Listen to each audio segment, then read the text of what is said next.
Slogan হবে একটাই, আমি বলবো ডু, তুমি বলবা ডান। যদি এই স্লোগান তুমি আমার কথা মতো মানতে পারো, আমি তোমার ফুল দায়িত্ব নিয়ে তোমাকে শূন্য প্রিপারেশন থেকে একদম গোল্ডেন A+ পর্যন্ত পৌঁছে দেবো ইনশাল্লাহ।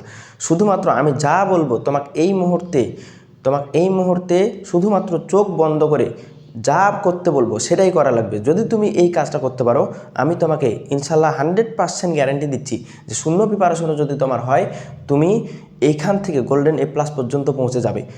এখন কেন তুমি আমার কথা শুনবে?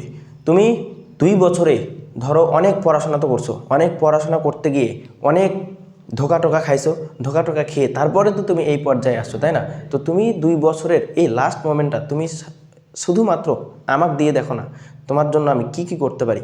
এবং আমি জানি তুমি কোন জায়গাগুলোতে সবচেয়ে বেশি ফেস করবা, প্রবলেমে পড়বা। যেমন তোমাকে যদি কয়েকটা উদাহরণ দেই, এই মুহূর্তে তোমার সবচেয়ে বেশি ইম্পর্টেন্ট হচ্ছে তোমার টাইম ম্যানেজমেন্ট করা। যে তুমি সময়টাকে ধরে রাখতে পারবা না, তোমার অনেক বেশি ডিপ্রেশন কাজ করবে, তোমার দেখবা পড়ার টেনশনে অনেক বেশি পড়ার কথা, কিন্তু দেখবা দিন শেষে পড়া হচ্ছে না। তুমি এইখান থেকে কিভাবে বের হয়ে এই লেভেলগুলো কমপ্লিট করে প্রত্যেকটা লেভেল পার করে তুমি গোল্ডেন A+ পর্যন্ত পৌঁছে যাবে, সেই দায়িত্বটাই আমি তোমার নিতে চাই। ঠিক আছে? তো আজকে হচ্ছে আমাদের 5টি লেভেলের মাধ্যমে মাত্র 30 দিনে গোল্ডেন A+ পর্যন্ত পৌঁছে যাওয়ার জার্নির প্রথম লেভেল। এই লেভেলে হচ্ছে আমাদের কি আছে সেইটাই মূলত এই ভিডিওতে দেখব। এবং কথা কিন্তু একটাই, স্লোগান কিন্তু একটাই, আমি বলবো ডু, তুমি বলবা ডান। এই কথা যদি তোমরা মানতে পারো তাহলেই তোমরা আমার সাথে কানেক্ট থাকবা, না হলে ভাই তোমার এইটার এখন দরকার নাই। ঠিক আছে? ঠিক আছে, বুঝতে দিতে পারছি। এবার আসো আমাদের প্রথম লেভেলের কিছু স্লোগান। তুমি লাইফে যা কিছু করতে চাও তুমি এইখানে একদম গেমের মতো করেই শেষ করতে পারবা, পড়াশোনাটাকে একটা গেমের পর্যায়ে নিয়ে যেতে পারবা এই লেভেলগুলোর মাধ্যমে। আমি প্রথমেই তুমি কি করবা, আমি এইটা তোমাকে দেখানোর পরেই আমি চলে যাব কোথায়, আমার খাতার স্ক্রিনে, এবং ওখানে তোমাকে আমি হাতে কলমে দেখাই দেবো তুমি কিভাবে টাস্কগুলো কমপ্লিট করবা। ঠিক আছে? তো এই লেভেলের আমাদের মাত্র 3টা টাস্ক আছে, এবং এই টাস্কের প্রথম টাস্ক হচ্ছে তোমার কি করতে হবে, 2টা খাতা নিতে হবে। তো খাতাগুলো আমি একটু পরে স্ক্রিনে নিয়ে যাচ্ছি, দেন হচ্ছে দেখাচ্ছি। হ্যাঁ, 2টা খাতা নিতে হবে। একটা খাতা হচ্ছে পরীক্ষার খাতা, আর একটা হচ্ছে ডাটা কালেক্ট খাতা। তো পরীক্ষার খাতায় কি কাজ, পরীক্ষার খাতায় তুমি হচ্ছে পরীক্ষাটা দিবা। এখন পরীক্ষা কিভাবে দিবা আমি তোমাকে দেখাই দিচ্ছি, প্যারা নিও না। ঠিক আছে? এরপরে তোমার ডাটা কালেক্ট মানে কি, একটা পরীক্ষা ধরো দিছো, ওই পরীক্ষায় তুমি কত মার্ক পাইতেছো, ওই পরীক্ষায় কত মার্ক তুমি পাচ্ছ, ওইটা জাস্ট খাতায় লিখে রাখতে হবে। এই কাজটা পারবা না? এইটাই তোমার হচ্ছে ডাটা কালেক্ট। একদম সহজ ইজি পিজি জিনিস, প্যারা নেওয়ার কোনো প্রয়োজন নাই। ঠিক আছে? তো আমাদের হচ্ছে প্রথম টাস্ক এভাবেই শেষ হবে। দ্বিতীয় টাস্ক হচ্ছে তুমি কোথায় পরীক্ষা দিবা, পরীক্ষাটা তুমি নিজে নিজে দিবা। অ্যান্ড হচ্ছে কোন সালের পরীক্ষা দিবা। তুমি ধরো এসএসসি 26 ব্যাচের পরীক্ষার্থী, তাহলে এসএসসি 26 ব্যাচ যেহেতু, তার রিসেন্ট যে সাল এসএসসি 25 সালের কোশ্চেনের উপর তুমি পরীক্ষা দিবা। এবং কোশ্চেন কোথায় পাবা, খাতা কীভাবে সাজাবা, সব কিছু আমি তোমাকে দেখাই দিচ্ছি স্ক্রিনে। ঠিক আছে? অ্যান্ড PDF তো আমি দিয়েই দেবো, প্যারা নিও না। হ্যাঁ, তো দেখো 25 সালের বোর্ড প্রশ্নের উপর তোমাকে পরীক্ষা দিতে হবে। প্রথমত 25 সালের বোর্ড প্রশ্নের উপর পরীক্ষা দিবা। এখন প্রশ্ন তো আমাদের থাকে 3 ধরনের, তাই না? একটা হচ্ছে সিকিউ, MCQ, আর হচ্ছে SQ। এখন যে কোনো সাবজেক্ট পরীক্ষা দিবা, ধরো তুমি যে গ্রুপেরই স্টুডেন্ট হও না কেন, ধরো সায়েন্স, আর্টস, কমার্স, যে গ্রুপের স্টুডেন্ট হও, তুমি ধরো যেই সাবজেক্ট পরীক্ষা দিতে চাও, যেই সাবজেক্টে তুমি প্রিপারেশন নিতে চাও এই মোমেন্টে, ওই সাবজেক্টের প্রিপারেশনটা তুমি কিভাবে নিবা, যেই সাবজেক্ট আমি তোমাকে বলবো। ধরো তুমি টার্গেট নিছো হচ্ছে ধরো পদার্থবিজ্ঞান, তো পদার্থবিজ্ঞান, বা তুমি টার্গেট নিছো হচ্ছে সাধারণ বিজ্ঞান, বা তুমি কমার্সের ফিনান্স সাবজেক্টটা তুমি হচ্ছে টার্গেট নিছো। তো ওইটা টার্গেট নিয়ে তুমি হচ্ছে ডিরেক্ট চলে যাবে একদম এসএসসি 25 সালের বোর্ড প্রশ্নতে। এবং ওই বোর্ড প্রশ্ন বের করে আমি তো খাতায় দেখাই দেবো, প্যারা নেই, জাস্ট কথাগুলো শোনো এখন। তো 25 সালের বোর্ড প্রশ্নের উপর তুমি গিয়ে 3 ধরনের কোশ্চিন পাবা। একটা সিকিউ, MCQ, আর SQ তো আমাদের ছিল না, এবার নতুন অ্যাড হয়েছে। তো সিকিউ আর MCQ মেনলি পাবা। তো একটা সিকিউ এর ক্ষেত্রে তুমি কি করবা, একটা সিকিউ এর ক্ষেত্রে 25 মিনিট টাইম নিবা। দুই নম্বর হচ্ছে MCQতে, প্রতিটা MCQ এর জন্য আমরা 1 মিনিট করে সময় পাবো, তাহলে MCQতে তুমি 1 মিনিটই নিবা, কোনো সমস্যা নেই। এবার হচ্ছে SQতে তুমি প্রত্যেকটা SQতে তুমি 2 মিনিট করে সময় নিবা। এভাবে সময় ধরে প্রত্যেকটা প্রশ্ন তোমাকে কমপ্লিট করা লাগবে, এবং পরীক্ষা তোমাকে মার্ক দিতে হবে একদম পরীক্ষার নিয়মে। তুমি যদি পরীক্ষা দিতে গিয়ে বসো, তুমি যদি নিজের সাথে নিজেই যদি বেইমানি করো, তাহলে কিন্তু এই জায়গা থেকে তোমার ইফোর্ট কিন্তু বের হবে না। যেই ইফোর্টটা তুমি দেবা ওখান থেকে কিন্তু ভ্যালুটা তুমি অ্যাড করতে পারবে না, ঠিক আছে? তো দিন শেষে হার্ডওয়ার্কের পাশাপাশি তোমার ভ্যালু অ্যাড করতে হলে অবশ্যই আমার কথা ওই স্লোগান একটাই, ডু অ্যান্ড ডান, ঠিক আছে? আমি বলবো ডু, তুমি বলবা ডান, ঠিক আছে? আসো এবার হচ্ছে আমাদের সেকেন্ড স্লাইড। ধরো এইখানে কি আছে, এরপরে আসো আমাদের এমসিকিউ পরীক্ষাটা তুমি কিভাবে দিবা। দেখো এমসিকিউ পরীক্ষার ক্ষেত্রে সবচেয়ে বেশি সমস্যা যেটা হয়, সবচেয়ে বেশি সমস্যা হচ্ছে আমাদের ম্যাথামেটিক্সের এমসিকিউই যদি চিন্তা করো, গণিতের এমসিকিউ যে 30টা এমসিকিউ থাকে, 30টা এমসিকিউ আমি হচ্ছে 30 মিনিটে দাগায় আসতে পারি না। সবচেয়ে মেজর প্রবলেম এটা যে 20 মিনিটে হচ্ছে 10টা দাগানো হয়েছে বা 15টা দাগানো হয়েছে, লাস্টের 10 মিনিটে হচ্ছে 15টা দাগাতে হয়। এর ফলে হয় কি, আমি হচ্ছে অনেক কোশ্চিন দেখতেই পারি না, লাস্ট 10 মিনিটে অনেক কোশ্চিন, 10টা মতো কোশ্চিন বা 5টা মতো কোশ্চিন হচ্ছে না দেখেই আমি বৃত্ত ভরাট করে চলে আসি। এবং এইটা হচ্ছে আমাদের পরীক্ষার হলের মারা খাওয়ার হচ্ছে প্রথম ধাপ। এমসিকিউয়ে তুমি মারা খাবা শুধুমাত্র এই টাইম ম্যানেজমেন্টের কারণে। এখন টাইম ম্যানেজমেন্ট করার জন্য আমাদের গ্রুপের বা লেভেলের ফার্স্ট কাজই হচ্ছে আমাদের ইএম মেথড অ্যাপ্লাই করা। এমসিকিউ পরীক্ষা দেওয়ার ক্ষেত্রে আমাদের ইএম মেথড অ্যাপ্লাই করতে হবে। এখন ইএম মেথডটা কি? ইএম মেথড হচ্ছে তোমার এক্সাম মেথড, অর্থাৎ পরীক্ষা পদ্ধতি। তুমি কিভাবে এমসিকিউ পরীক্ষাটাকে কিভাবে পরীক্ষা দেবা, তুমি তো এসকিউ কীভাবে পরীক্ষা দেবা ওটা তো দেখাই দিবই, এমসিকিউ কীভাবে পরীক্ষা দেবা ওটা তো দেখাই দিবই, অ্যান্ড হচ্ছে সিকিউ তোমার সব কিছু, ঠিক আছে? সিকিউ এর ক্ষেত্রে তো বললাম যে একটাতে 25 মিনিট, ওইটা এসকিউ এর ক্ষেত্রে তো একটাতে 2 মিনিট, আর এমসিকিউ একটাতে 1 মিনিট, এইভাবে টাইম ম্যানেজমেন্ট। এখন টাইম ম্যানেজমেন্টটা এমসিকিউ এর ক্ষেত্রে আমাদের খুবই ডিফিকাল্ট, কারণ কম সময়ের মধ্যে অনেক কিছু করতে হয়, অ্যান্ড দেখা যায় যে আমরা একটু যদি ওভার কনফিডেন্ট হয়ে যাই এমসিকিউ কিন্তু তুমি দিন শেষে অনেক বেশি খারাপ করবা, ঠিক আছে? তো আমার কথাগুলো, এই কথাগুলো কিন্তু অনেক অনেক ইম্পর্টেন্ট, যেমন লেভেলগুলো যেমন ইম্পর্টেন্ট, তার চেয়ে বেশি ইম্পর্টেন্ট আমার কথাগুলো, ঠিক আছে? সো তুমি এমসিকিউটা কীভাবে দেখাবা, দেখো ইএম অনে তুমি শুধুমাত্র ইজি কোশ্চিনগুলো রাখবা। ধরো তোমার হচ্ছে একটা কোশ্চিন পেপার, এটা ধরো একটা কোশ্চিন পেপার, এই কোশ্চিন পেপারে ধরো তোমার হচ্ছে কি থাকবে, অনেকগুলো প্রশ্ন থাকবে, ধরো 1 থেকে 30টা প্রশ্ন আছে, 1 থেকে 30টা প্রশ্ন তুমি হচ্ছে 1 2 3 এভাবে ধরো 30টা কোশ্চিন, 30টা পর্যন্ত গেছি। তো এই প্রথমেই তুমি কী করবা, এই পেপারটাকে 3বার রিভিশন দিবা, তিনবার রিভিশন দিবা কীভাবে, দেখো ইএম অনে নিবা। ইএম অন হচ্ছে সবচেয়ে ইজি কোশ্চেন, মানে যেগুলো তুমি দেখলেই পারো, একদম কোনো ধরনের কোনো কনফিউশন ছাড়া, কোনো ধরনের কোনো সময় নষ্ট করা ছাড়া, এবং তুমি শিওর দাগাতে পারবা। তাহলে ওই এমসিকিউগুলাই তুমি হচ্ছে ইএম অনে রাখবা। ইএম অন তুমি ওই এমসিকিউগুলাকেই রাখবা। এরপরে তুমি চলে আসবা 1 থেকে 30টা এভাবে একবার রিভিশন দিবা।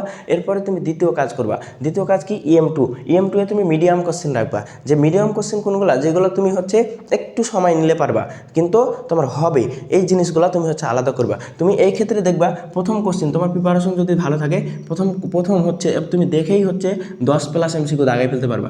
10+ এমসিকিউ যখন তুমি দাগাই ফেলতে পারবা, তখন দেখবা সেকেন্ড স্টেপে ইএম টুতে তুমি আরও কিছু এমসিকিউ দাগাবা। দেন ধরো 20টা এমসিকিউ তুমি হচ্ছে আগেই দাগাই ফেলছো। এই 20+ এমসিকিউ তুমি দাগাতে পারবা কয় মিনিটে জানো? মাত্র তোমার 12 থেকে 13 মিনিটে, মাত্র 12 থেকে 13 মিনিটে। তুমি যদি লেভেল কমপ্লিট করতে পারো তাহলে তো তুমি আরও তুখর পর্যায়ে চলে যাবে, একদম 10 মিনিটের আগে দাগে ফেলতে পারবা 20টা এমসিকিউ, ঠিক আছে? সো লেভেলগুলো তোমার কী লেভেলের ইম্পর্টেন্ট তুমি এখন হয়তো বুঝতেছো না, তুমি যখন লেভেলের মধ্যে ঢুকে যাবা তুমি ইনশাল্লাহ এটার ইম্পর্টেন্স তুমি বুঝতে পারবা, ঠিক আছে? আসো এবার হচ্ছে EM3 গিয়ে তোমার হচ্ছে সবচেয়ে ধরো কঠিন প্রশ্ন এবং ধরো বহুপদী, এইগুলোতে তোমার সবচেয়ে বেশি টাইম লাগে। তো এইটা তুমি হচ্ছে ধরো লাস্ট 15 মিনিটে দাগাবা এই 10টা কোশ্চিন। যখন 15 মিনিট সেভ করতে পারবা তখন 15 মিনিটে এই কোশ্চিনগুলো এমনিতে দাগাই ফেলা যাবে, ঠিক আছে? কিন্তু তুমি বিহাইন্ড দ্য স্ক্রিন আগের কথাটা চিন্তা করো তো, আগে তুমি কি করতা, ধরো এই নিয়মটা জানার আগ পর্যন্ত তুমি কি করতা, ধরো প্রথমেই একটা কোশ্চিন আছে অনেক বড় টাইপের কোশ্চিন, ওই কোশ্চিনে তুমি দাগানো শুরু করছো, ওই কোশ্চিনে তুমি অ্যানালাইসিস করা শুরু করছো, অ্যান্ড তোমার দিন শেষে অনেক বেশি সময় নষ্ট হচ্ছে। দেখা যাচ্ছে তোমার 30টা এমসিকিউর মধ্যে 30 নম্বরে অনেক সহজ একটা এমসিকিউ দিয়ে রাখছে, যেটা হচ্ছে তুমি দেখলেই পারতা, কিন্তু ওই এমসিকিউ তুমি দেখোই নাই, পরীক্ষার হলে বাদ দিয়ে আসছো। তো এই জিনিসটার জন্যই আমি হচ্ছে লেভেলে এই জিনিসটা হচ্ছে ঢুকাইছি, ঠিক আছে? অ্যান্ড তোমাকে ওইভাবেই আমি তৈরি করব, এইটা তুমি 100% শিওর থাকো, অ্যান্ড ভাইয়ের ওপর আস্থা রাখো। মানে দিন শেষে ওই স্লোগান একটাই, আমি বলবো ডু, তুমি বলবা ডান, ঠিক আছে? আসো এবার বিশেষ দ্রষ্টব্য যেটা আছে আমাদের, এখন এরপরে আমাদের এই যে পরীক্ষার ডাটা কালেক্ট করতে হবে। ওই যে যেটা বললাম যে তুমি একটা পরীক্ষা দেবা, একটা পরীক্ষায় ধরো কত পাচ্ছ, ধরো 25টা এমসিকিউর মধ্যে তুমি ধরো 20 পাইছো, ওইটাই তুমি লিখে রাখবা, ওইটা পরীক্ষার ডাটা কালেক্ট ওই খাতাতে তুমি লিখে রাখবা, ঠিক আছে? আমি স্ক্রিনে দেখাচ্ছি, সমস্যা নাই। আসো এরপরে তোমার এই যে কোন পরীক্ষায় কত পাবে ওইটাই লিখে রাখা, এটাই আর কি দেখানো হয়েছে। হ্যাঁ, এরপরে তোমার দেখো বিশেষ দ্রষ্টব্য, যে লেভেল 1 যদি না বুঝতে পারো তাহলে তো আমি এই যে এই ভিডিও শ্যুট করতেছি, এই ভিডিওর মাধ্যমে সব কিছু বুঝে যাবা। ঠিক আছে, আশা করি লেভেল 1টা একদম ক্রিস্টাল ক্লিয়ার হয়ে গেছে। অ্যান্ড হচ্ছে সবার জন্য শুভকামনা। আমি বলবো ডু, তুমি বলবা ডান। স্বপ্ন জয়ের এই পথে এনএসসি আছে তোমার সাথে।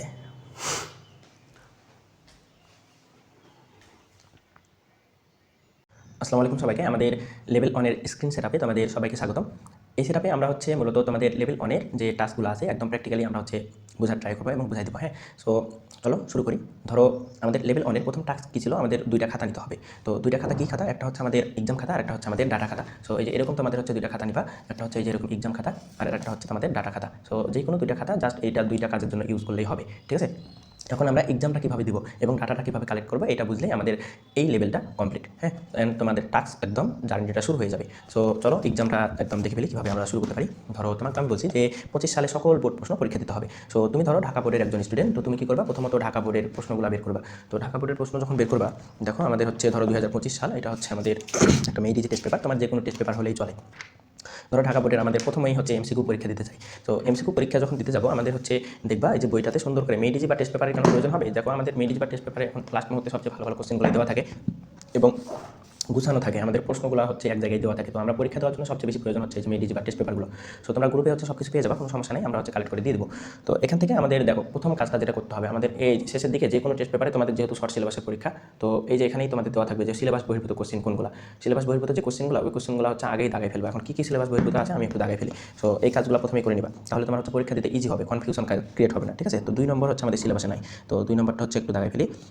3 নম্বরও নেই, তারপরে 6 নম্বর, তারপরে 10 নম্বর, 10, তারপরে 11 অ্যান্ড 12 অ্যান্ড 13, ঠিক আছে, অ্যান্ড 16 নম্বর। আমাদের সিলেবাসে যেগুলো কোশ্চেন নেই সেগুলো জাস্ট আলাদা করতেছি, অ্যান্ড আলাদা করাই আছে। আমরা যেহেতু পরীক্ষা দেবো, আমরা যাতে পরীক্ষার সময় বুঝতে পারি যে এই কোশ্চেন আমাদের নেই, আমাদের দাগাতে হবে না। তো এটা হচ্ছে একটা ইন্ডিকেটর হিসেবে কাজ করবে। ঠিক আছে, তো এই তো আমাদের হচ্ছে সব কিছু দাগানো শেষ। এখন আমরা পরীক্ষাটা দিব কীভাবে। এখন পরীক্ষা দেওয়ার জন্য তুমি প্রথমেই হচ্ছে কয়টা কোশ্চেন তুমি নিচ্ছ সেটা একটু টাইম নিয়ে নিবা। যে এরকম ক্যালকুলেটার নিবা, ক্যালকুলেটারে হচ্ছে হিসাব করে নিবা। তো কয়টা কোশ্চেন তুমি ধরো এখানে হচ্ছে এখানেই গণনা করবা 1 2 3 4 5 6 7 8 9 10টা কোশ্চেন, তাহলে 25টার মধ্যে থেকে 10টা কোশ্চেন বাদ যাচ্ছে, তাহলে টোটাল হচ্ছে আমাদের 15টা কোশ্চেন। তো 15টা কোশ্চেন আমি হচ্ছে কত মিনিট জানি সময় পাবো, 1 মিনিট করে আমরা হচ্ছে 15 মিনিট সময় পাবো, তাই না, 15 মিনিট সময় পাবো। এখন এমসিকিউ পরীক্ষাটা আমি হচ্ছে দিয়ে দেবো। এখন তোমার কাজ যেহেতু এই সময় অনেক বেশি সময় নাই, আমাদের হচ্ছে এমসিকিউ এবং সিকিউ দুইটাই হচ্ছে একসাথে টাইমটা নিয়ে তুমি একবারই পরীক্ষা দিতে বসে যাবা। নাহলে হবে কি, আমাদের এমসিকিউ পরীক্ষা দেওয়া শেষ হলে মনে হবে যে এই পরীক্ষাটা আমি আর না দিই, একটু পরে দেবো, দিয়ে দেখা যাবে সময় নষ্ট হবে। ঠিক আছে, তো আমি সাজেস্ট করবো যে প্রথমেই এমসিকিউ এবং সিকিউ এর হিসাবটা করে নেবা, দেন হচ্ছে একসাথে তুমি টাইম ধরে পরীক্ষাটা দেওয়া শুরু করবে। তাহলে লেটস গো স্টার্ট, চলো শুরু করি। দেখো আমাদের হচ্ছে সিকিউ এর ক্ষেত্রে সিলেবাস বহির্ভূত কোশ্চেন আছে আমাদের হচ্ছে 2টা। তো কোন কোশ্চেনটা নেই, আমাদের হচ্ছে 8 নম্বর কোশ্চেনটা আর হচ্ছে আমাদের 4 নম্বর কোশ্চেনটা। তো 4 এবং 8 একটু দাগাই ফেলে যে 4 নম্বর কোশ্চেনটা নেই অ্যান্ড হচ্ছে আমাদের 8 নম্বর কোশ্চেনটা নেই, এই দুটো বাদ দিয়ে। তাহলে একটা সৃজনশীল আমি হচ্ছে টাইম দিয়েছিলাম কত মিনিট জানি, 25 মিনিট। তাহলে 25 ইন্টু, যেহেতু 8টার মধ্যে 2টা বাদ, তাহলে 6টা, তাহলে 25 ইন্টু 6 150 মিনিট, আর তার সাথে কত মিনিট, 15 মিনিট অ্যাড হচ্ছে। তাহলে টোটাল হচ্ছে আমার 165 মিনিট, তাই না। তো এই 165 মিনিটকে তুমি হচ্ছে একটা টাইমার বা অ্যালার্ম বা যে কোনো জায়গায় নিবা, যে এই যে এরকম আমার একটা ছোটো ফোন আছে, তো এখানে আমি হচ্ছে ধরো সেভ করে নিতে পারি। ধরো আমি হচ্ছে টাইমার নেই এখানে, আমি হচ্ছে ধরো অ্যালার্মে সেভ করলাম, বা তুমি হচ্ছে টাইমারে সেট করলা, ধরো 165 মিনিটের একটা পরীক্ষা দিবা, বা 165 মিনিটকে তুমি হচ্ছে যদি কত মিনিট বলো তো, কত ঘন্টা হবে, এটা হচ্ছে আমাদের কত ঘন্টার একটা পরীক্ষা হবে। এই পরীক্ষাটা হবে আমাদের যদি 165কে আমরা হচ্ছে ধরো 2 দিয়ে যদি ভাগ করি বা 60 দিয়ে যদি ভাগ করি, তাহলে ঘন্টায় রূপান্তরিত হবে। অ্যান্ড হচ্ছে আমাদের 2 ঘন্টা। এভাবেও যদি তুমি না বুঝতে পারো, ধরো 165 মিনিট ছিল, তাহলে 120 ঘন্টায় 120 মিনিটে আমাদের 2 ঘন্টা হয়, তাই না। 120 মিনিট তাহলে মাইনাস হচ্ছে 165, তাহলে কত হয়, 45 মিনিট আমাদের এক্সট্রা। তাহলে 2 ঘন্টা 45 মিনিটের আমাদের একটা পরীক্ষা দিতে হবে। এই যে 2 ঘন্টা 45 মিনিট, ঠিক আছে। এই যে দেখো 120 যোগ দিবা তুমি কত, 45 মিনিট, তাহলে 2 ঘন্টা 45 মিনিটের একটা পরীক্ষা দিলে আমাদের পারফেক্টলি টাইম মিলে 165 মিনিট। ঠিক আছে, তো 2 ঘন্টা 45 মিনিট তুমি হচ্ছে টাইমারে সেভ করে নিবা, দেন হচ্ছে পরীক্ষা শুরু করবে। তো চলো একদম শুরু করে দিই পরীক্ষা। দেখো আমি হচ্ছে একদম তোমার মতো করে পরীক্ষা দেওয়া যদি শুরু করি, তাহলে এই হচ্ছে আমাদের এক্সাম খাতা। তো এক্সাম খাতাটা অবশ্যই পরীক্ষার মতো করেই তুমি পরীক্ষা দিবা। এন্ড হচ্ছে আমাদের এক্সাম খাতাটা যদি দেখি, আমাদের এক্সাম খাতা হচ্ছে এই জায়গায়, আমি কি দাগানোতে ভুল করছি নাকি। আচ্ছা ধরো তুমি হচ্ছে মার্জিন দিবা, আগে হচ্ছে মার্জিন দিবা, ঠিক আছে। তাহলে এই জায়গায় ধরো আমি যদি মার্জিনটা দিয়ে নিই, মার্জিন দিবা, কারণ পরীক্ষার হলে তো তোমাকে মার্জিন দিয়ে পরীক্ষা দিতে হবে, তাই না। এখন পরীক্ষা তুমি পরীক্ষার মতো করে দিবা, এখানে একদম অবহেলা করা যাবে না, নাহলে তুমি দিন শেষে সময় নষ্ট, দিন শেষে তোমার গুরুত্ব থাকবে না। ঠিক আছে, সো চলো দেখো এখানে হচ্ছে আমি পরীক্ষা দেওয়া শুরু করি। দেখো আমাদের হচ্ছে ঢাকা বোর্ড, তো তুমি কি লিখবা, ঢাকা বোর্ড, ঢাকা 25। তাহলে প্রথমত তুমি হচ্ছে এমসিকিউ পরীক্ষা দিতে চাও, তাহলে এমসিকিউ। এখন দেখো এমসিকিউ এর হচ্ছে ইএম মেথড। ইএম মেথড কীভাবে ফলো করবা, দেখো ইএম মেথড বলতে আমাদের হচ্ছে ইএম অনেকই ছিল, সবচেয়ে ইজি কোশ্চেন, তাই না, সবচেয়ে ইজি কোশ্চেন। ধরো এখান থেকে আমাদের হচ্ছে সবচেয়ে ইজি কোশ্চেন যে এটা রিলেটেড, তাহলে ধরো এটা হচ্ছে আমাদের একের হচ্ছে গ হবে অ্যান্সার। তাহলে এটা হচ্ছে আমাদের শব্দ তরঙ্গ অনুদৈর্ঘ্য তরঙ্গ, হ্যাঁ। তারপরে 4 আছে, তাহলে এটা সমদশা সম্পূর্ণ সর্বনিম্ন দূরত্ব, এটা আমি পারি, তাহলে এটা হবে আমাদের 4-এর হবে কত ঘ, ঠিক আছে, 4-এর ঘ, অথবা তুমি এইদিকে দিতে পারো, এটা হচ্ছে 4-এর কত ঘ, তাহলে আমাদের হচ্ছে টাইমটা সেভ হবে, খাতাটা সেভ হবে। তাহলে এখান থেকে নিরাপদ দূরত্ব এটা হচ্ছে ম্যাথ করে বের করতে হবে, এটা আমি গ্যাপ দেবো, কারণ ইএম অন এটা পড়বে না, এটাও ম্যাথ করতে হবে, এটা আমি পারবো না, ঠিক আছে। 8টা পারি, 8 হচ্ছে ইনফরমেশন টাইপের, তো এটা হবে ক, ঠিক আছে। এটা এভাবে ঘিরে দেওয়ার প্রয়োজন নেই, তোমার সময় নষ্ট করার প্রয়োজন নেই, ঠিক আছে। কোন বস্তুতে উপস্থিত, এটা হচ্ছে আমাদের মনে রাখবা ইলেকট্রোস্কোপ, তো এটা ধরো 9 নম্বরে ধরো ক। তাহলে এরপরে আমরা চলে আসি হচ্ছে কোনটা আমাদের জন্য সহজ, ধরো এক অটোমিটার, 1 অটোমিটার সমান 14, এই যে 14 হচ্ছে ধরো ক। তাহলে এইভাবে তুমি হচ্ছে পরীক্ষাটা দিয়ে শেষ করবা, ধরো পরীক্ষাটা দিয়ে শেষ করবা, ধরো দ্বিগুণ করলে এটাও কত হবে, ধরো এটা হচ্ছে আমাদের ধরো 9, তাহলে এটা 1/5 হবে, ধরো 17 খ, 17 ধরো খ। এরপরে আমাদের হচ্ছে এখান থেকে আর কোনো সহজ কোশ্চেন পাই কিনা দেখি, আর কোনো সহজ কোশ্চেন, এটা 23 নম্বর 23 হচ্ছে আমাদের ত্বরণ ও মন্দনের একক মাত্রায় একই হয়, ঠিক আছে। তো 23 এই পর্যন্ত ধরো EM1 দাগানো শেষ। এরপরে তুমি কী করবা, EM2 আবার তুমি চলে আসবা, EM2 এবার তুমি ধরো এই কোশ্চেনগুলোর মধ্যে বহুপদী, ধরো এটা হচ্ছে কী হয় সমতল লাইনে সৃষ্ট বিম্ব, এটা EM3-তে দেখবো আমরা। EM2 ধরো এখানে হচ্ছে এটা সঞ্চিত চার্জ, তাহলে সঞ্চিত চার্জের ক্ষেত্রে আমরা হচ্ছে খুব সহজ, অথবা বহুপদীটা দেখো EM2 তুমি দাগাতে পারবা, কারণ কি ম্যাথ দেওয়া নেই, একদম সোজা, সমতল লাইনে সৃষ্ট বিম্ব অশুদ্ধ, তাহলে এটা হচ্ছে সোজা হবে শুধুমাত্র। তাহলে 5-এর তুমি লিখবা 5-এর কত, 5-এর ক, ঠিক আছে। এরপরে তুমি দাগাচ্ছ কত, এরপরে তুমি চলে আসো, এরপরে তুমি হচ্ছে 7 নম্বরে চলে আসো, তো এটা হচ্ছে তোমার হচ্ছে ধরো ম্যাথ করে বের করতে হবে, ধরো 3 নম্বরে তুমি রাখলা। আর কোনো সহজ কোশ্চেন আছে কিনা আমরা একটু চেক দেবো। এই যে নিচের কোন ডিসকালার আছে, এটা আমাদের ছাড়া পড়ছিল, নিচের কোন ডিসকালার আছে মনে রাখবা চাপ, এটা তাহলে 15, তাহলে 15 হচ্ছে মনে করো ঘ, ঠিক আছে। এভাবে ছাড়া পড়েও যেতে পারে, তাহলে তুমি হচ্ছে বারবার এবার হচ্ছে এটা একটু বের করবা, এই যে ধরো 24, ধরো 24-এর এটা হচ্ছে বের করতে হবে। তাহলে আমরা জানি ধরো টি সমান 2π√L/g, আর এমসিকিউ হ্যাকার সিরিজ তো তোমরা পেয়ে যাবা, তাহলে জি সমান বের করছে, তাই না, তার মানে GT স্কোয়ার, তাহলে এটা হয়ে যাবে 4π²L, 4π²L, এটা হচ্ছে অ্যান্সার, তো 24-এর হচ্ছে গ। তো এভাবে হচ্ছে তুমি EM2টা ধরো সেরে ফেলবে, এবং EM3-তে গিয়ে তুমি হচ্ছে সবচেয়ে জটিল কোশ্চেন, ধরো 7 নম্বর, তোমার কাছে ম্যাথ একটু জটিল মনে হচ্ছে, তুমি ধরো 7 রাফ করবা, তাহলে 7 করবা, 7 হচ্ছে তুমি এটা চার্জ বের করতে হবে, তাহলে কিউ সমান CV, তাহলে এখান থেকে সি এর মান কত 75, তাহলে 75 ইন্টু হচ্ছে মাইক্রোকুলম দেওয়া আছে, এগুলো খাতাতে লেখার প্রয়োজন নেই, তুমি ক্যালকুলেটারে যদি পারো করে ফেলবা, তাহলে এটা হচ্ছে 220, তাহলে এটা ক্যালকুলেটারে ক্যালকুলেশন করলে আমাদের কত আসে 75 ইন্টু হচ্ছে 10-এর পাওয়ার কত, 10-এর পাওয়ার -6 ইন্টু হচ্ছে 220, তাহলে এটা ক্যালকুলেশন করলে আমরা পাই 0.01, মানে 10-এর পাওয়ার মাইনাস কত আসবে 0.01, 10 পাওয়ার -2, তার মানে গ, 7-এর হচ্ছে গ নম্বর, তাহলে 7-এর গ। তাহলে এইভাবে তুমি দাগায়া তারপরে হচ্ছে তুমি চলে আসলে এখানে এই ম্যাথগুলোতে, তারপরে তুমি হচ্ছে M3 কমপ্লিট, মনে করো তোমার এই MCQ পরীক্ষা দেওয়া হয়ে গেছে। এবার তুমি চলে যাবো কোথায়, সিকিউ পরীক্ষাতে। তাহলে সিকিউ পরীক্ষাতে তুমি গিয়ে কী করবা, সিকিউ পরীক্ষাতে সেমভাবে মার্জিন তোমার দেওয়া থাকবে খাতায়, তাহলে মার্জিন দিয়ে তুমি হচ্ছে একটা করে সিকিউ অ্যান্সার করা শুরু করবা। অ্যান্ড হচ্ছে সিকিউতে তুমি কতটুকু সময় নেবে বলো তো, সিকিউতে এখন প্রথম ধাপে দেখো MCQ তুমি অনেক MCQ তুমি হচ্ছে পারবা না এরকম MCQ থাকবে, তো যেগুলো পারবা না একদম জিরো প্রিপারেশনও যদি থাকে কোনো প্যারা নেই, আমাদের ইমপ্রুভ করে আমরা হচ্ছে ফাইনালি গোল্ডেন এ প্লাস পর্যন্ত পৌঁছাই যাবো, কোনো সমস্যা নেই, ঠিক আছে। তো এখান থেকে আমরা হচ্ছে কোথায় চলে যাবো, এই যে সিকিউতে, আমাদের ঢাকা বোর্ড 2025-এর সিকিউ। ধরো এই যে আমি হচ্ছে কী করবো, আমি ধরো 1 নম্বর সৃজনশীলটা আমার কাছে সহজ লাগছে, অথবা 2 নম্বর সৃজনশীল, তাহলে তুমি কী করবা 2 নম্বর প্রশ্নের উত্তর বা সমাধান দিবা, যা দিবা, ঠিক আছে। এরপরে তুমি পরীক্ষার মতো করে লিখবা, তারপরে ক দিয়ে শুরু করলা। তাহলে জড়তা কাকে বলে, জড়তা হচ্ছে আমাদের, যেহেতু এটা হচ্ছে একটা সংক্ষিপ্ত প্রশ্ন, তুমি 1 মিনিট সময় নিবা এখানে, অথবা টোটাল সৃজনশীলে তুমি কত মিনিট 25 মিনিট সময় নিবা, তাহলে 25 মিনিট, এই 25 মিনিটে ভাগ করবা, ঠিক আছে। যে একটা সৃজনশীল আমার 25 মিনিটের মধ্যেই কমপ্লিট করতে হবে, নাহলে তুমি হচ্ছে দিন শেষে তোমার তো গোল্ডেন পাইতে হবে, তাই না, গোল্ডেন এ প্লাস পাইতে হবে। তো তোমার টার্গেট যদি এরকম না হয়, তুমি দিন শেষে পিছিয়ে যাবে, ঠিক আছে। তো জড়তা, তাহলে কোনো বস্তু যে অবস্থায় ছিল চিরকাল সেই অবস্থায় থাকতে যাওয়ার প্রবণতা, তাহলে এটা লিখলা। ধরো এরপরে খ লিখবা, তাহলে খ।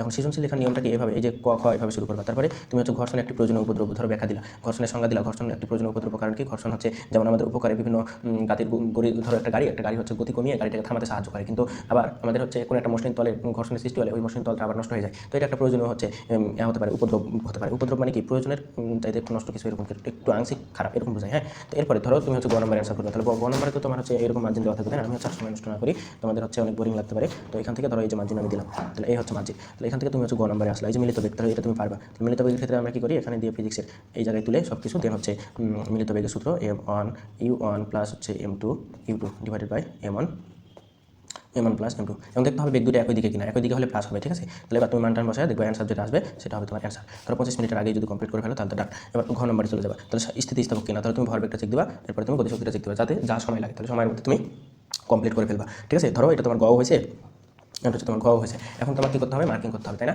ফাইনালি মার্কিং করতে হবে। তাহলে এমসিকিউগুলো ধরো তুমি হচ্ছে এবার অ্যান্সারে চলে যাবে, ধরো এখানে অ্যান্সার বের করবে, অ্যান্সার বের করে তুমি দেখবা কোনটা আসলে ঠিক কোনটা আসলে ভুল, ঠিক আছে। এখন অ্যান্সারটা কীভাবে করবে, আমাদের ঢাকা বোর্ড 2025, এই যে এখান থেকে তুমি কোনটা দাঁড়াইছো সেটা তুমি বের করবে। তাহলে দেখো 1 নম্বরের গ, ঠিক আছে, 4-এর ঘ, ঠিক আছে, এরপরে তুমি 8-এর কত ক, ঠিক আছে, এরপরে 9-এর কত খ, এরপরে 14 হচ্ছে তোমার 14 নম্বরের ক, বা সবই তো হয়ে গেছে। দেখো 17 হচ্ছে ঘ, 17 খ, ঠিক আছে, 23-এর হচ্ছে খ, ওকে। এরপরে আমাদের 5-এর কি আনসার হচ্ছে ক।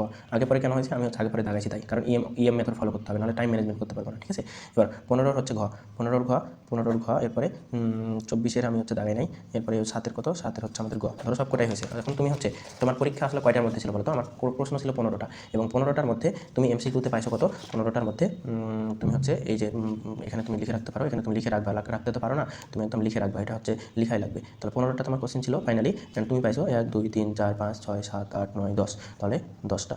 ঠিক আছে, তো 15টার মধ্যে 10, 15টার মধ্যে 10, এটাকে যদি পার্সেন্টেন্সে নিয়ে আসতে চাও দরকার নেই এত কিছু। ঠিক আছে, এরপরে তুমি সিকিউতে চলে আসো। ধরো সিকিউতে তুমি নিজে নিজে মার্কিং করবা যে এটা সংখ্যাটা আসলে ভুল কিনা ঠিক কিনা, তাহলে এটা ধরো তুমি পারছো, ধরো এটা তুমি তখন কত পাই যাবা? 1 পাবা, তাই না? এরপরে তুমি এটাতে ধরো যদি আংশিক ঠিক হয়, তুমি তো বুঝতেই পারবা কোনটা আসলে ঠিক আর কোনটা আসলে কতটুকু সত্য কতটুকু মিথ্যা। তাহলে তুমি ধরো এটা হচ্ছে আংশিক কিছু একটু ভুল হয়েছে, তখন তুমি মনে করো এভাবে মার্কিং করলে এটাতে 1 দিলা। ঠিক আছে, নিজের মতো করে একদম মার্কিং করবা, তাহলে 1 2 2 পাইছো। এবং গ নাম্বারটা কমপ্লিটলি হয়েছে, আর ভালো মতো সাজিয়ে গুজিয়ে লিখবা। তাহলে গ নম্বর হচ্ছে আমাদের 3 পাইছো, তাহলে 3। এরপরে ঘ নম্বরে তুমি কী করবা? ঘ নম্বরে ধরো সব কিছু হয়েছে, এটা তুমি 4 পাইছো, 4 পাইছো। তাহলে 4 আর 3 7, 7 আর 2 9 পেয়ে গেছো এই সৃজনশীলে। তাহলে এই সৃজনশীলে 9, এরকম করে তুমি হচ্ছে 6টা সৃজনশীলে যদি তোমার এরকম মার্ক আসে টোটাল, তুমি একটা হিসাব করবে। এবার চলে আসো আমাদের ডাটা খাতায়। ঠিক আছে, এখন ডাটা খাতায় কী করবে? তুমি এখন নাম্বারটা তুলে রাখবা। এখন তুমি কী করবা? এই যে এক্সাম দিছো না, তাহলে তুমি মনে রাখবা এক্সাম অন পদার্থবিজ্ঞান, তাহলে লিখবা পদার্থ বিজ্ঞান। তাহলে আসো এক্সাম অন, কোন বোর্ড দিছো? এক্সাম অন বা এক্সাম অন, তুমি কোন বোর্ড দিছো? এখানে ঢাকা বোর্ড, ঢাকা 25। তাহলে মার্কস কত পাইছো? এগুলো সুন্দর করে লেখা যায়, আমি একটু অগোছালো লিখতেছি। হ্যাঁ, তাহলে মার্কস কত পাইছো? মার্কস তো তুমি 2 ধরনের পাবা, তাই না? এক এমসিকিউ তো কত পাইছো জানি? এমসিকিউতে হচ্ছে আমাদের 15-এর মধ্যে 10 পাইছি, তাই না? এরপরে আমাদের এখন সিকিউতে আমরা সবগুলো করি নাই, ধরো সবগুলো করছো, ধরো একটাতে তুমি হচ্ছে 9 পাইছো, আরেকটাতে 6 পাইছো, আরেকটাতে 0, আরেকটাতে তুমি 0 তো পাবা না, 2 3 প্রত্যেকটা লেখা ট্রাই করবা। তারপরে তুমি টোটাল মনে করো 6টাতে হচ্ছে 6 10 60 হয়, 6 10 60, 60-এর মধ্যে তুমি মনে করো হচ্ছে 30 বা 35 পাইছো, ধরো 60-এর মধ্যে 35 পাইছো, তাহলে এটা হচ্ছে 60-এর মধ্যে। ঠিক আছে, এখন টোটাল তাহলে কত পাইছো তুমি? টোটাল তাহলে তোমার অ্যাচিভ হচ্ছে, বা তুমি এটা লিখে রাখো। ঠিক আছে, বা 60-এর মধ্যে 35 পাচ্ছ, এটা কিন্তু খারাপ না। তো এখান থেকে এই ডাটাটাই তুমি জাস্ট লিখে রাখবা। অ্যান্ড এটার সাথে কি অ্যাড করতে পারো? তুমি যদি পার্সেন্টেজ করো, দেখি কি হয়। এখানে 10 ভাগ হচ্ছে 15 ইন্টু হচ্ছে 100, তাহলে তুমি এমসিকিউতে এটা যদি পার্সেন্টেজ করতে চাও, তাহলে এটা হচ্ছে ধরো পার্সেন্টেজ, তুমি চাইলে করতে পারো, না চাইলে নাই। ঠিক আছে, মানে পার্সেন্টেজ করলে তুমি হচ্ছে লিগাল হিসাবটা পাবা, মানে 66.6%, মানে 100-এর মধ্যে তোমার অ্যাকুরেসি হচ্ছে এত, কিন্তু তোমার অ্যাচিভ করতে হবে কত বলো দেখি? 80%, তাই না? 80% বেশি হলে আমি হচ্ছে A+ পাবো, আর গোল্ডেন তো পরে, আমরা হচ্ছে আগে A+ পর্যন্ত যাই। তাহলে এটা একটু পার্সেন্টেজ করবে, তাহলে পার্সেন্টেজ করার উপায় কি? তুমি হচ্ছে 100 দিয়ে গুণ করবা, তাহলে 100 দিয়ে গুণ করো, তাহলে এবার তুমি 35 ভাগ হচ্ছে 60 ইন্টু হচ্ছে কত? 100, তাহলে এটা তুমি কী করবা? এটা দেখো 58% মার্কস পাচ্ছ, 58%। ঠিক আছে, তাহলে এটা হচ্ছে আমাদের 58%। এখন যদি 60-এ আমি 60 পাইতাম, ধরো 60 ভাগ হচ্ছে 60, তাহলে ইন্টু হচ্ছে হয়ে যেত 100, তখন আমি 100% মার্কস পাইতাম, তাই না? তাহলে 58%। তাহলে আমাকে কী করতে হবে? সিকিউতেও 80% মার্কসে যাইতে হবে, 80% মিনিমাম 80%, এবং এমসিকিউতে 80% যাইতে হবে। তাহলে তুমি একটু পার্সেন্টেজটা লিখে রাখবে, যে এমসিকিউ আমার অর্জন, এমসিকিউ 66.6%, অ্যান্ড হচ্ছে সিকিউ হচ্ছে আমাদের 58%। ঠিক আছে, পারবা নাকি পারবা না? এই যে কীভাবে বের করছি, তুমি যে নাম্বার পাচ্ছ 10/15, এটাকে তুমি কী করবা? 100 দিয়ে গুণ করবা, তাহলে যেটা পাবা সেটাই হবে কত? 66 দশমিক কত পার্সেন্ট? 6%। ঠিক আছে, 66.6%। আর এটাই ধরো সিকিউতে ধরো যত পাইছো, তাহলে 35/60 ইন্টু হচ্ছে 100, তাহলে এটা হবে পার্সেন্ট, তাহলে এটাকে গুণ করলে তুমি হচ্ছে পাবা 58%। কিন্তু আমাদের টার্গেট কি? আমাদের টার্গেট হচ্ছে 80%-এ যাওয়া। ঠিক আছে, 80% পার করা। তো আমার মনে হয় A to Z একদম এই লেভেলে সব কিছু বুঝছো, এবং এইভাবে তুমি হচ্ছে পরীক্ষাটা দেওয়া শুরু করে দেবা, অ্যান্ড হচ্ছে ডাটাটা তুমি কালেক্ট করে রাখবা। ঠিক আছে, তাহলে এরপরে তুমি হচ্ছে সেকেন্ড কী কাজ করবে? সেকেন্ড এক্সাম কত? এক্সাম 2 সেমভাবে, এরপরে এক্সাম 3। ঠিক আছে, এখন তুমি দেখবা পরীক্ষা দিতে গিয়ে তোমার যে 1 ঘন্টা 45 মিনিট বা 2 ঘন্টা 45 মিনিট আমি টাইম নিয়েছিলাম, এই টাইমটা তোমার হচ্ছে প্রথমত লাগবে না, কারণ তুমি প্রথম দিকেই অনেক কোশ্চেন হচ্ছে তুমি প্রথমত পারবে না। তো এই প্রশ্নগুলো না পারার কারণে আমাদের টাইমটা সেভ হবে। ঠিক আছে, দেখা যাবে অর্ধেক টাইম দিয়েই আমি হচ্ছে পরীক্ষা দিয়ে ফেলতেছি। ঠিক আছে, তাহলে তুমি আশা করি এই যে এই টাইমটা কীভাবে বের করবা, অ্যান্ড হচ্ছে টোটাল একটা টাইমের হিসাব করবা, অ্যান্ড তুমি দিনে কয়টা শেষ করতে পারো, সর্বোচ্চ লেভেলে শেষ করতে হবে, কারণ লেভেল 1-এ আসো, লেভেল 1 থেকে 2-এ যেতে হবে, 3-এ যেতে হবে, 4 5। ঠিক আছে, 5টা লেভেল পর্যন্ত গেলেই আমাদের কমপ্লিট। সো সবাই ভালো থাকো, সুস্থ থাকো, অ্যান্ড হচ্ছে সবার জন্য অগ্রিম শুভকামনা। ইনশাল্লাহ আমরা বিজয়ে বিশ্বাসী, অ্যান্ড হচ্ছে আমাদের পরিশ্রম যাতে একদম সফল হয় সেই দোয়া সবার জন্য করি। এবং আমাদের কথা কি? আমাদের ভুলে গেলে চলবে না, কথা কিন্তু একটাই। আমি বলবো ডু, তুমি বলবা ডান। ঠিক আছে।